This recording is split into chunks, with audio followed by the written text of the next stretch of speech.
بسم الله الرحمن الرحيم. الحمد لله رب العالمين، والصلاة والسلام على رسول الله الأمين وعلى آله وصحبه أجمعين. أما بعد، المشاهدون الأعزاء في كل مكان، السلام عليكم ورحمة الله وبركاته، وأهلا وسهلا ومرحبا بكم في برنامج محكمات. هذا البرنامج الذي نقف فيه على آيات من كتاب الله تبارك وتعالى تشكل قواعد محكمات وقواعد حاكمة في مسيرة الإنسان المكلف السائر إلى الله سبحانه وتعالى. ونقف اليوم بإذن الله سبحانه وتعالى في جزء يسير من آية من كتاب الله تبارك وتعالى، وهي الآية 83 من سورة البقرة. المقطع الذي نريد أن نقف فيه هو قوله تبارك وتعالى: وقولوا للناس حسنا. وهو جزء يسير مما أخذه الله سبحانه وتعالى على بني إسرائيل من ميثاق عظيم، يقول فيها تبارك وتعالى، يقول في الآية: أعوذ بالله من الشيطان الرجيم: وإذ أخذنا ميثاق بني إسرائيل لا تعبدون إلا الله وبالوالدين إحسانا وذي القربى واليتامى والمساكين وقولوا للناس حسنا.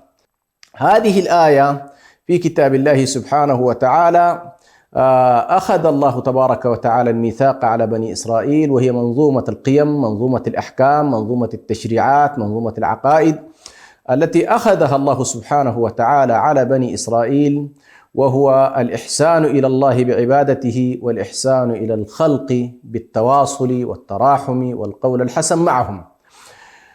إن الإنسان كما يقول العلامة ابن خلدون عليه رحمة الله مدني بطبعه، فهو يعيش مع الناس، يألف ويؤلف، يتواصل مع الناس، يبيع ويشتري، يسالم ويصالح ويهادن ويقاتل إلى غير ذلك من العلاقات الإنسانية التي تختلف من حال إلى حال. وبالتالي الله سبحانه وتعالى يريد للبشرية حتى تؤدي هذا الميثاق العظيم أن يكون العلاقة قائمة بين الناس بالحسنى.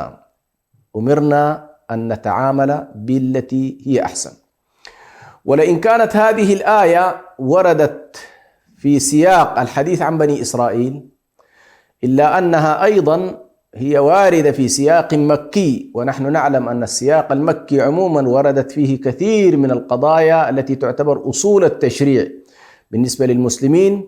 فيقول الله سبحانه وتعالى في سورة الإسراء: وقل لعبادي يقول التي هي أحسن إن الشيطان ينزغ بينهم. فنلاحظ أن هذا الأصل المكي في سورة الإسراء: وقل لعبادي يقول التي هي أحسن، وهنا وقولوا للناس حسنا. يعني هذه المنظومة القيمية أو هذا الميثاق الذي أخذه الله سبحانه وتعالى على بني إسرائيل هو نفس الميثاق أيضا هنا أخذه الله تبارك وتعالى على المسلمين في المرحلة المكية.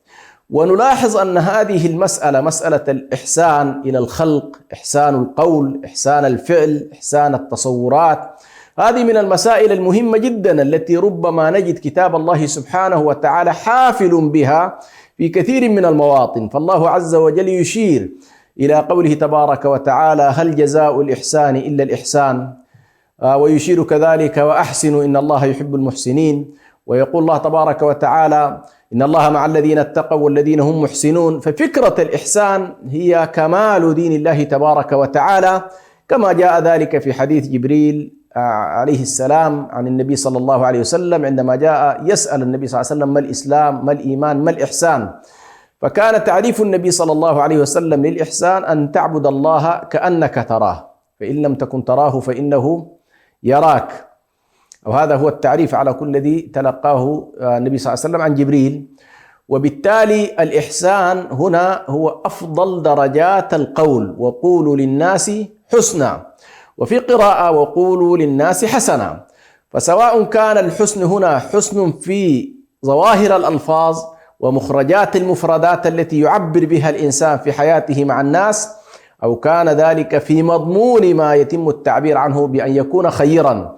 فالإحسان المطلوب هنا في القول إحسان في المعنى بأن الذي تفكر فيه وتعبر عنه مضمون الكلام يكون خيرا، يكون معروفا، يكون مما يرضي الله تبارك وتعالى ومما يؤثر في قلوب الخلق، لأن المؤمن بطبيعته لا يميل إلى الشر ولا يدعو إلى الشر ولا يقول شرا ولا يقول ما يؤذي الناس. وبالتالي الله سبحانه وتعالى عندما قال هنا وقولوا للناس حسنا، الإحسان في هيئة الألفاظ ومفرداتها، والإحسان كذلك في مضامين ما نتكلم به. وبالتالي هذه من الأشياء المهمة جدا التي ربما نجدها في عموم الرسالات. الله تبارك وتعالى نص على أن موضوع الإحسان في الأقوال يجب أن يكون حاضرا وألا يغيب عن حياة الناس. نأتي إلى ما هي المظاهر أو ما هي تطبيقات هذا المبدأ، تطبيقات هذه القاعدة القرآنية، يعني كيف نستطيع أن ننزل هذه القاعدة القرآنية في حياتنا. أول شيء مما يمكن أن تتنزل فيه هذه القاعدة هو أولا إحسان الإنسان إلى والديه باعتبارهما أقرب الناس. هنا الآن نحن نتكلم عن وقولوا للناس، لا نتكلم عن إحسان إلى الله الذي هو يدخل فيه وإذ أخذ الله ميثاق بني إسرائيل لا تعبدون إلا الله. فالإحسان إلى الله أن نعبد الله تبارك وتعالى، أن تعبد الله كأنك ترى. لكن نحن الآن نتكلم عن الإحسان إلى خلق الله تبارك وتعالى. أول من يحسن إليه في الخلق هم الوالدان. نحسن إلى والدينا، نحسن إلى الوالدين. ولذلك الله تبارك وتعالى دائما ما يتكلم عن مسألة الإحسان وبالوالدين إحسانا. ومن الإحسان إليهم ألا تنهرهما وقل لهما قولا وقضى ربك ألا تعبدوا إلا إياه وبالوالدين إحسانا إما يبلغن عندك الكبر أحدهما أو كلاهما فلا تقل لهما أف ولا تنهرهما وقل لهما قولا كريما. إذن أنت مطالب تطبيق قاعدة وقولوا للناس حسنا، ألا يكون هنالك ما يؤذي الوالد أو الوالدة، وألا يكون هنالك قولا فظا، بل مطالب بأدنى مستويات الإيذاء، أن يكون التأفف الذي هو ربما إخراج صوت، إخراج النفس الحار كما يقولون من الصدر تجاه الوالد دون أن تعبر. ولا تقل لهما أف ولا تنهرهما، هذه مرحلة أعظم شو، وقل لهما قولا كريما. فنهاك الله عما هو ممنوع وأمرك الله تبارك وتعالى عما هو واجب. المستوى الثاني كذلك في موضوع الإحسان إلى الخلق هو أن نأمر بالمعروف وننهى عن المنكر لعموم الناس. نأمر بالمعروف، وهذا مما يدخل في الإحسان إلى خلق الله تبارك وتعالى. وهنا يمكن أن نقول الإحسان في دعوة الناس الإحسان في دعوة الناس إلى دين الله تبارك وتعالى. ادع إلى سبيل ربك بالحكمة والموعظة الحسنة وجادلهم بالتي هي أحسن. إذا نحن نحسن إلى والدينا في التعامل، ونحسن كذلك في دعوتنا إلى دين الله تبارك وتعالى.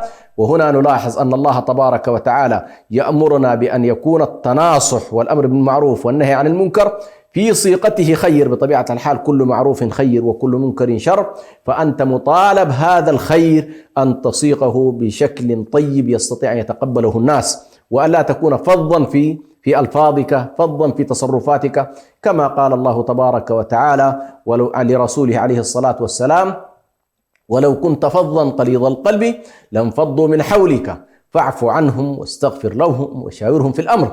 إذا مما يدخل في تطبيق قاعدة وقولوا للناس حسنا أن نأمر بالمعروف وننهى عن المنكر، وأن يكون ذلك في ثوب حسن وفي أسلوب طيب. كذلك أيضا يدخل في ذلك المجادلة بالحسنى، يعني نحن فيما بيننا كمسلمين ندعو ونأمر وننهى، لكن أيضا الله تبارك وتعالى يقول: ولا تجادلوا أهل الكتاب إلا بالتي هي أحسن.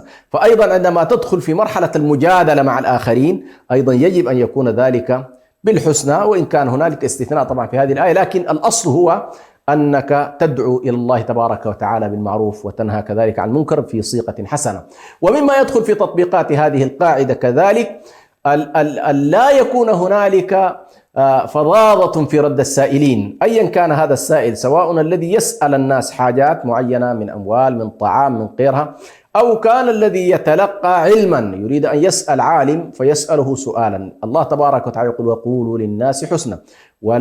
وأما السائل فلا تنهر. فمن القول الحسن ألا ترد السائل إلا بأن تعطيه حاجته أو ترده بالكلام الطيب الذي يرفع من كرامته ولا يؤذيه ويؤدي بطبيعة الحال إلى انكسار داخلي فيه. فعلى كل موضوع الإحسان إلى خلق الله تبارك أيضا ومن الإحسان إلى خلق الله تبارك وتعالى إفشاء السلام بين الناس، كما قال النبي صلى الله عليه وسلم: أفشوا السلام.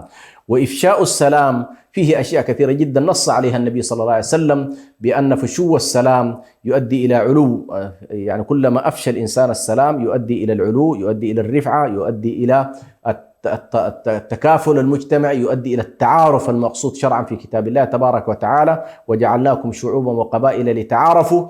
فعلى كل مطلوب في هذه الآية القاعدة التي قعدناها اليوم، أن الإنسان في علاقته مع الناس يجب أن يكون حسنا في ألفاظه، حسنا في أفعاله، حسنا في تصرفاته. ولكن هنا القاعدة: وقولوا للناس حسنا. والسلام عليكم ورحمة الله وبركاته.